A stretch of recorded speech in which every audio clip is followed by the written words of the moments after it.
नमस्कार दोस्तों, मैं हूं राहुल सर और आप देख रहे हैं कंप्यूटर विद राहुल सर।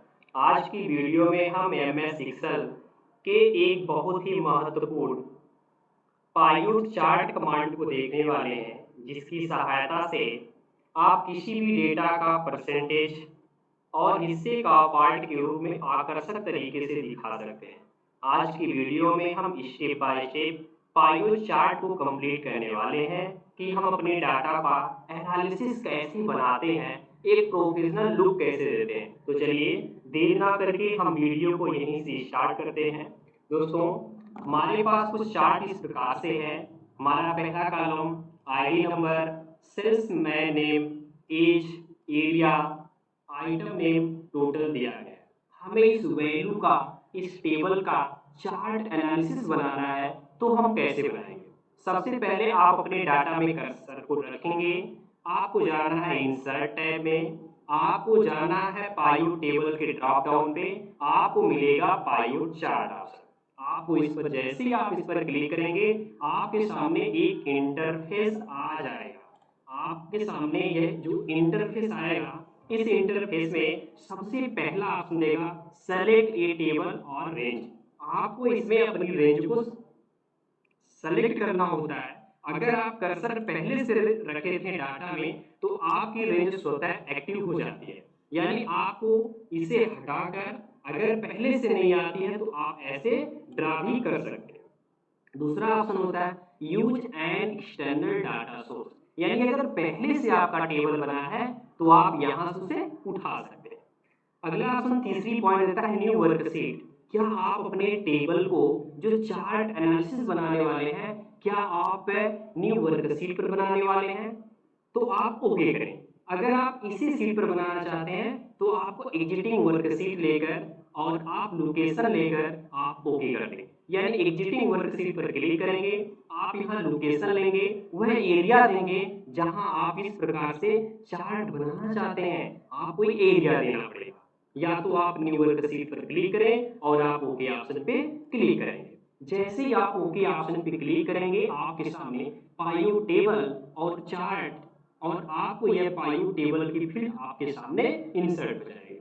सबसे पहले आप पायलट टेबल के क्लासेस को बदलना होगा, जिसमें आप राइट क्लिक करके आप पायलट टेबल ऑप्शन पे जाकर आपको डिस्प्ले ऑप्शन पे जाके आपको लेना पड़ेगा क्लासेस और यहाँ से करना होगा ओके। जैसे ही आप यहाँ पे ओके करेंगे, आप देखेंगे इसका लेआउट क्लासेस हो चुका है और आपका जो यह चार्ट है यह भी प्रदर्शित हो रहा है। चलिए अब यहीं पे अपने डाटा में से क्वेश्चंस बनाने हैं, चार्ट को दिखाने हैं। तो हमारा पहला क्वेश्चन है कौन सा सेल्समैन। हमने जैसे ही सेल्समैन को लिया, हमारे कुछ सेल्समैन इस प्रकार से प्रदर्शित रहे, यानी कौन सा सेल्समैन और उसकी टोटल सेल क्या है। जैसे ही हमने कौन सा सेल्समैन और उसकी टोटल सेल निकाला, तो सेल्समैन की लिस्ट आपके टेबल में प्रदर्शित होती है। उसके बाद आपको दिखाई दे रहा है जो टोटल उसकी वैल्यू है। अगर आप देखें तो यहाँ पे आपको चार्ट भी प्रदर्शित हो रहा है। आप यहाँ पर देखें तो आपके वो व्यक्ति प्रदर्शित हो रहे हैं, उसके साथ साथ उनकी वैल्यू यानी चार्ट प्रदर्शित हो रहा है। ये आपका पहला ऑप्शन है। अगर आप चाहें तो अपने चार्ट को और शॉर्ट कर सकते हैं। अगर किसी विशेष व्यक्ति का देखना है तो आप इसे अनचेक करेंगे। आपको अजय का चार्ट चाहिए, अनिल का चाहिए, आपको प्रिया का चाहिए, आपको रोहन का चाहिए, तो एक्टिव करके आप ओके करें। जैसे आप ओके करेंगे, आप देखेंगे आपको कुछ चार्ट इस प्रकार से दिखाई देंगे। चलिए हम इसे हटाते हैं, हम अगला क्वेश्चन बनाते हैं। कौन से एरिया में, हमने बनाया कौन से एरिया में कौन सी इंप्लाई, यानी कौन से एरिया में कौन सी इंप्लाई क्या कर रहे हैं और कौन से आइटम उनकी सेल कर रहे हैं और उनकी टोटल वैल्यू क्या है। जैसे आप निकालोगे कुछ इंप्लाई आपके ऐसे प्रदर्शित होने वाले हैं। अगर आप चाहें तो इसके ड्रॉप डाउन पे जाकर आप यहाँ से सभी को ओके कर सकते हैं। अभी बाय डिफॉल्ट इतना ही ओके है क्योंकि हमने पीछे उसी डाटा को एक्टिव किया था। चलिए हमारे कुछ इस प्रकार से दिखाई दे रहे हैं, जो भी हमारे नेम थे इस प्रकार से प्रदर्शित हो रहे हैं। अब हम इसे क्लोज करेंगे, हम इसको सभी को क्लोज करेंगे। यहाँ से हमने इसे क्लोज किया, ये चार्ट हमारा बन रहा है, ये चार्ट हमारा क्लियर हो रहा है। फिर से हमने लिया कौन सा सेल्समैन, हमने क्या लिया कौन सा सेल्समैन, तो यहाँ से हम क्या करेंगे क्लियर कर देंगे। हमने सभी फिल्टर को लिया, कौन सा सेल्समैन कौन से एरिया में, तो हमने देखा कौन सा सेल्समैन कौन से एरिया में और कौन सा आइटम और उसकी टोटल सेल क्या है। हमने जैसे ही निकाला कुछ इस प्रकार से हमारा टेबल आ चुका है। अब आप अपने चार्ट को बड़ा कर लेंगे, क्योंकि आपके पास काफी स्पेस नहीं है। हमने चार्ट को इस प्रकार से क्या किया, बड़ा कर लिया। ये हमारा चार्ट इस प्रकार से दिखाई देगा। अब आप देखें आपके साथ नाम भी दिखाई दे रहा है, उनकी एरिया भी दिखाई दे रही है, उसके साथ साथ उनका जो प्रोडक्ट नेम आइटम नेम है वो भी दिखाई दे रहा है और उसकी वैल्यू भी दिखाई दे रही है। ये होता है पाइवट चार्ट बनाना। अब चार्ट में डाटा कैसे काम करता है, ध्यान दीजिए। अगर आप फोकस करें तो जो आपका रैम है और इस एरिया में है अजय है, इसकी वैल्यू कितना है। जब आप इस पर जाएंगे तो उसकी वैल्यू बता रहा है, कह रहा है कि 15,000 इसकी वैल्यू है रैम की। चलिए रैम की वैल्यू बढ़ाते हैं और देखते हैं क्या डाटा में आता है इस प्रकार से। चलिए अब हम चलेंगे सबसे पहले सीट 1, मतलब जहां पे इसका डाटा होगा। तो सबसे पहले अजय इस एरिया रैम जिसकी वैल्यू 15,000 है, उसकी वैल्यू हम रख देते हैं 50,000। हमने 50,000 या तो आप 40 रख दें, कम से कम 35 से 40 के बीच में। हमने रख दिया 35,000 और बाहर हमने क्लिक किया। अब हम चले जाएंगे अपने पाइवट चार्ट पे। क्या रैम का जो हमने वैल्यू अभी को बढ़ाया अजय का, क्या वो बढ़ गया? नहीं, अभी नहीं बढ़ा।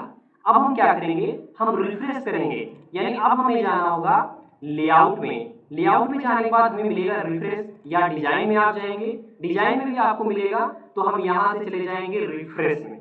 हमें रिफ्रेश करना होगा डाटा, तभी ये काम करेगा। तो रिफ्रेश करने के लिए हम चले जाएंगे एनालिसिस में और यहाँ एक ऑप्शन देगा हमें रिफ्रेश, और यहाँ पे हम करेंगे रिफ्रेश ऑप्शन। जैसे ही यहाँ से रिफ्रेश ऑप्शन हमने किया, हमने देखा इसकी वैल्यू बढ़ चुकी है।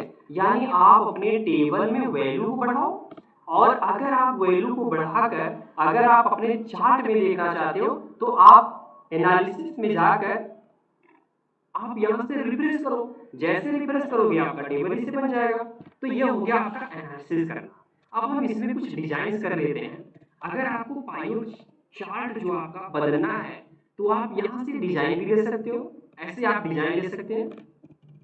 क्या आपको ये चार्ट का लुक बदलना है तो आप चेंज चार्ट टाइप ऑप्शन पे चले जाएंगे। उसके बाद आपको यहाँ अलग अलग प्रकार के चार्ट दिखाई देंगे। आपको जो चार्ट लेने हैं आप उसे एक्टिव होके करें, आपको इस प्रकार से इसके चार्ट दिखाई देंगे। अब यहाँ से आप ऐसे ऐसे इसकी डिजाइन भी कर सकते हैं। उसके साथ साथ मैंने फिर से इस पर क्लिक किया, मैं कॉलम का चार्ट लेता हूँ ताकि ये बहुत बढ़िया दिखाई देता है, तो मैं इसे लेकर ओके कर लेता हूँ। बाकी सभी चार्ट को आप वहां से देख सकते हैं। आप जब चेंज चार्ट ऑप्शन पे जाएंगे आपको अलग अलग इस प्रकार से चार्ट दिखाई देंगे। तो मैं कॉलम लेता हूँ और यहाँ से मैं ओके कर देता हूँ। हमारा जो चार्ट है वह आ चुका है। उसके बाद में देता है स्विच रो। यहाँ से आप सेव एज टेम्पलेट कर सकते हैं, अपने इस टेम्पलेट को आप सेव कर सकते हैं। उसके बाद आपको देता है स्विच रो कॉलम। आप यहाँ से रो कॉलम को क्या कर सकते हैं, स्विच कर सकते हैं। कुछ इस टाइप से आपका रो कॉलम क्या हो जाएगा, स्विच हो जाएगा। आपका टेबल ऐसे दिखाई देगा, डाटा ऐसा दिखाई देगा। आप ऐसे स्विच भी कर सकते हैं। चलिए हमने इसे कंट्रोल के साथ जेड किया ताकि ये हमारा स्विच रो हट जाए। ये हमारा डाटा पुनः आ जाएगा। यह सेलेक्ट डाटा, कोई विशेष डाटा हम सिलेक्ट कर सकते हैं। अगला ऑप्शन हमें देता है लेआउट 1। अगर मैं लेआउट 1 पर क्लिक करूं तो मुझे क्या आउटपुट दे रहा है, अभी तो मुझे कोई आउटपुट नहीं दे रहा है। अगर मैं यहाँ पे जाऊं लेआउट 2 ऑप्शन पे क्लिक करूं तो मुझे लेआउट दे रहा है, मतलब वैल्यू भी मुझे दिखाई दे रही है। तो वैल्यू का कलर भी मैं कर सकता हूं। यहाँ पे गया, मैंने इसकी कलर कर दिया रेड। अब ये देखिए आप, इसकी जो वैल्यू होगी उसका रेड कलर दे दिया। उसके बाद हम पुनः जाएंगे डिजाइन। डिजाइन ऑप्शन में अगला ऑप्शन में देगा लेआउट 3। आप इस पर क्लिक करते हो तो लेआउट इसका कुछ इसी प्रकार से दिखाई देगा, the best to layout, better है। उसके बाद हम यहाँ से कोई इसकी डिजाइन कर सकते हैं, या हमें अलग अलग अपने टेबल की डिजाइन यानी चार्ट की डिजाइन मिलेगी, हम यहाँ से डिजाइन कर सकते हैं। अगर हम चाहें तो एक नई शीट पर मूव कर सकते हैं। उसके बाद हम यहाँ से लेआउट इसका बदल सकते हैं, कोई पिक्चर्स लोगो लगाना हो, ग्रिड लाइन लगाना हो। चार्ट की टाइटल है तो यहाँ पे चार्ट की टाइटल ले सकते हैं हम, टाइटल ऑप्शन में आ जाएगा। यहाँ पे अगर हम देखें चार्ट के अंतर्गत हमें यहाँ देखा एबव चार्ट, हम यहाँ से क्लिक कर सकते हैं। बाकी ये सभी डिजाइन है, आप यहाँ से जाकर उसके साथ डिजाइन भी कर सकते हैं। अगर आप चाहें सो डाटा टेबल आप यहाँ से ले सकते हैं, यानी टेबल भी नीचे दिखाई दे, वैल्यू के साथ टेबल के साथ आपका डाटा दिखाई देगा। तो कुछ इस प्रकार से आपका डाटा दिखाई देने वाला है। तो हम यहाँ से ऐसे बना सकते हैं। तो दोस्तों आज की हमारी वीडियो पायोड चार्ट की कैसी लगी? अगर हमारी वीडियो अच्छी लगे तो आप चैनल को सब्सक्राइब जरूर करें, लाइक करें, शेयर करें। और हाँ, अगर आप पायोड टेबल एंड पायोड चार्ट को बेसिक टू एडवांस सीखना चाहते हैं तो आप हमें इस वीडियो के कमेंट में जरूर लिखें, हमें कंप्लीट पायोड टेबल और पायोड चार्ट की वीडियो दीजिए। मैं आपको कंप्लीट सेटिंग्स के साथ पायोड टेबल और पायोड चार्ट की वीडियो आपके सामने लेके आने वाला हूँ। अब जैसे ही आप कमेंट में आपका देखूंगा, आपके सामने मैं वीडियो को प्रस्तुत करूंगा। तब तक के लिए थैंक यू, बाय बाय।